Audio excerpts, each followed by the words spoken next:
welcome back to Josh Does Math. In this video we're going to be evaluating the derivative of a function by using the limit definition of the derivative. So this is the limit definition of the derivative. F prime of x is equal to the limit as h goes to 0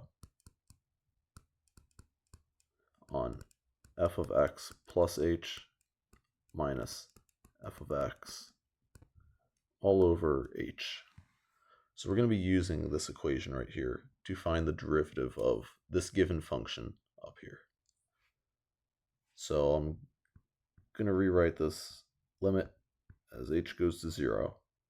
And for f of x plus h, I'm going to replace every x in here with an x plus h. So that's going to look like this. X plus h minus 1 over x plus h. And then I'm subtracting f of x after that. So I'm subtracting f of x. And this is all over h. So let's see what happens right now if I were to try to evaluate this limit using direct substitution. That means that I put in 0 for every h. And as you can see, if I put in 0 here, 0 here, 0 here, we get f of x here, just plain old f of x, minus f of x. That gives us 0. So you have 0 in the numerator, all over 0 in the denominator.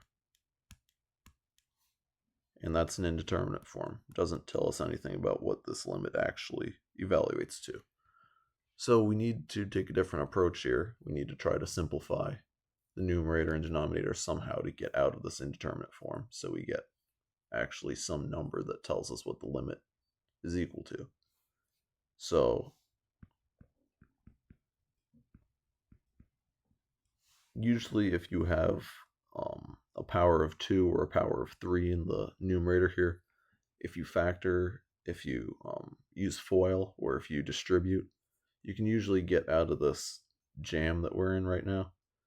But as you can see, there's no power of 2 or power of 3 or anything like that in the numerator. Instead, we have some fractions within the numerator.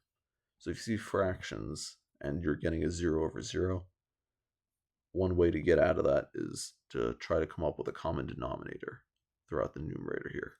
If you come up with a common denominator, some stuff might cancel and you might be able to get out of this indeterminate form. So I'm just going to rewrite the numerator quickly and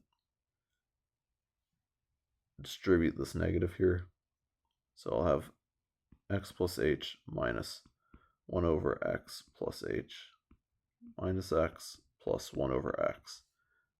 This is all over h. And as you can see in the numerator here, our common denominator is going to be x plus h, all of that times x. So before we even do that though, we can cancel this x right here with this x.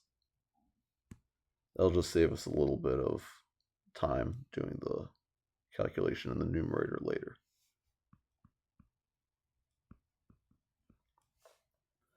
So right here, I'm going to multiply everything in the numerator by different factors so that I can get them all having a common denominator of x times x plus h.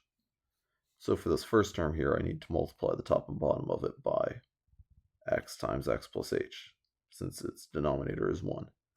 So this becomes x, or h, x plus h, all over x plus h. For the second term here, it's already got that factor of x plus h, so I just need to multiply by x. So I get x over x plus h. And finally, for this last term here, it has its factor of x already. So I just need to multiply by my factor of x plus h. So I end up getting plus x plus h all over x plus h. And this is all over h. So what I can do right now is all these common denominators that they now have. Just to clean things up a little bit, I'm going to move all those to the denominator, so they're just going to be multiplied by h.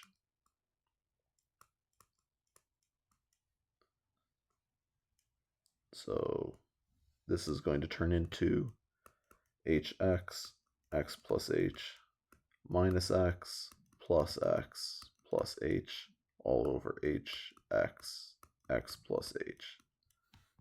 You can see that these two x's here will cancel, so I'll do that really quickly. So we're left with this. So let's see if at this point, if we try to just plug in 0 for h, see if we still get our indeterminate form that we got earlier. So you've got something multiplied by 0, so that becomes 0 plus 0 all over 0, so we still have this indeterminate form. So we haven't done enough work yet. So something that you do notice here is that we have a factor of h in this first term, a factor of h in the second term, and a factor of h on the bottom. So h can divide out of everything right here.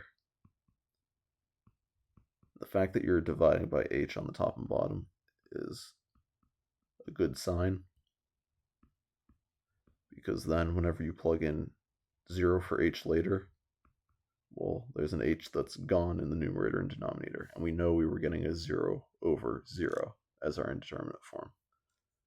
So let's see what happens right now if we go to plug in 0 for h. See if we still get an indeterminate form or if we did enough simplification.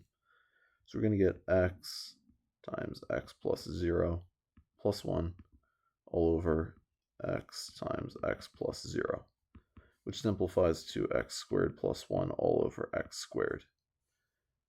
And if you divide each term in the numerator by each term in the denominator, simplify it maybe a little bit further, depends on what form you want in the end.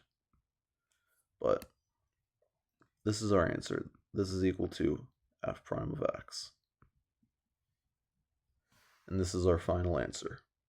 If you take the derivative of this function up here, this is what the derivative is equal to, and we figured that out using the limit definition of the derivative. Thanks for watching.